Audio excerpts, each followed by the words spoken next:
டேய் என்னடா ஒரு மாதிரி இருக்க? நீங்க வாங்கிட்டு வான்னு சொல்றீங்க, அப்பா ஏன்டா வாங்கிட்டு வந்தேன்னு திட்டுறாரு. நான் யாரு பேச்சதான் கேட்கட்டும். கேக்க கேக்க இங்கதான் இருக்க, என்னன்னு சொல்லு கத்தாம. என்னங்க இப்பதே நம்ம பிள்ளை நம்ம பேச கேட்க ஆரம்பிச்சிருக்கா, அதுக்குள்ள ஏன்டா வாங்கிட்டு வந்தே திட்டுனீங்களாம்ல?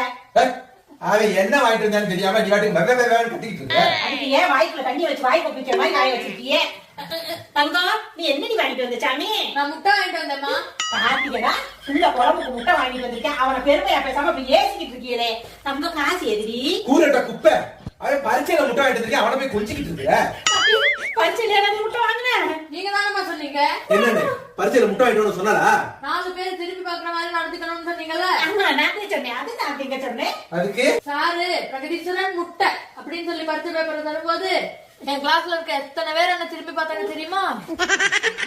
அப்படி சொல்லி வரல, நல்ல பயமுல இனி நான் அடிக்க முடியாது.